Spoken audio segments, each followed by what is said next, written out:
Okay guys, so we are here to break down and go over the third and final Spider-Man Homecoming trailer, so let's just get right into that. So the first thing we see right off the bat is Spider-Man getting up off his homemade hammock right there made out of webs, and we see his suit which actually ends up lighting up when he puts it on. Now of course we've known for a while that he would have some sort of enhanced Stark abilities and technology in here, and we finally get our first look at what it is. And we see that this suit's AI says that he has 576 possible different web style combinations. So clearly he's more or less outfitted for any scenario that the world can throw at him, and I'm assuming that's going to be kind of the plot of the movie as well, as to how really ready is he. And then we have the scene which we've seen before of Tony and Peter talking in the car. Now this scene quite clearly has to take place right when he gets home, because he's even saying, oh wow, I can keep the suit, so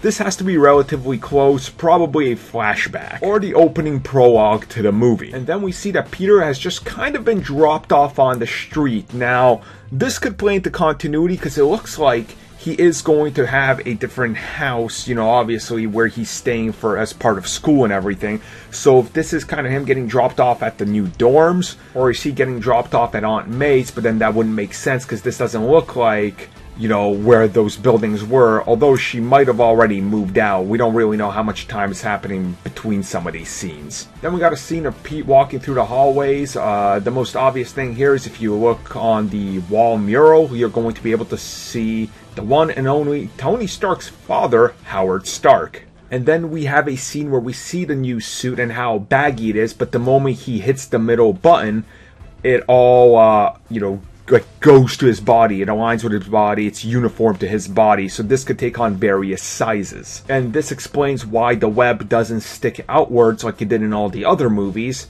and why it's kind of going inwards into the depth of the suit, because it's actually kind of logically explained. And then we see him reporting to Tony Stark about what he's been doing, because I guess he's got to keep tabs, you know, permanently on him. So we see he talks about some of the crimes he stopped, like a bike theft and then helping an old lady find her way.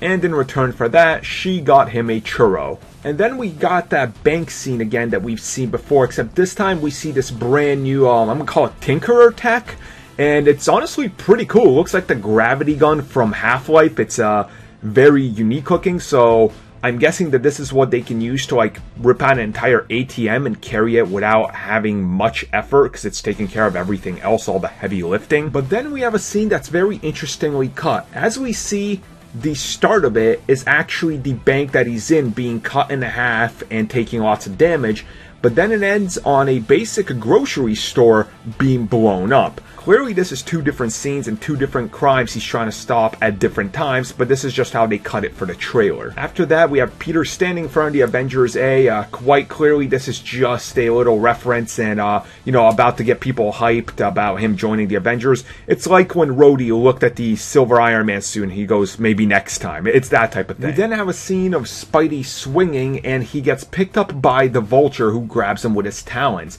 Now the higher he brings them, we see Peter has a brand new ability in his suit. Who even knows if he knew he had this? But as the back of his suit, the spider symbol actually starts glowing. Now when it's doing this, it actually ends up deploying a parachute which safely helps Peter land. And then we see the whole setup that the Vulture has of his suit kind of clicking in, the wings waiting and everything when he gets into it, his fighter suit. It's a very cool scene. I really like it. I really like how they're going to actually display it, and not just like he shows up out of nowhere every time. And then we see the Shocker, who is fighting Spider-Man, but take note of the fact that he is wearing his proto suit, or the classic suit as it's known on some of the merchandise, or homemade suit, whatever you will, but he is fighting this Shocker in this actual, you know, location. So if this is more towards the end of the movie, which seems to be it, quite interesting that he's probably going to end up fighting the Shocker, or one of the Shockers, because we know there's two of them, and then go right into fighting the Vulture himself. And then we see Donald Glover's character, who's actually talking with Peter. Now this is very interesting because we know that Donald Glover's character is a villain, so why are these two having a sort of friendly looking conversation remains to be seen. I mean, there's clearly no one being the aggressor here, so Very, very interesting. And then when we transition over to Washington, which we know there's going to be an action sequence there, we see that there is a explosion on top of the Washington Monument, and we see that Michelle, not MJ, is screaming that some of her friends are kind of here, and that they could be in trouble. So Spidey goes to help, and we see that little spider tracer that's on his chest and what it actually looks like, what the little spider looks like, and honestly, it's pretty cool. It looks like a very shrunk down version of the Spider Slayers.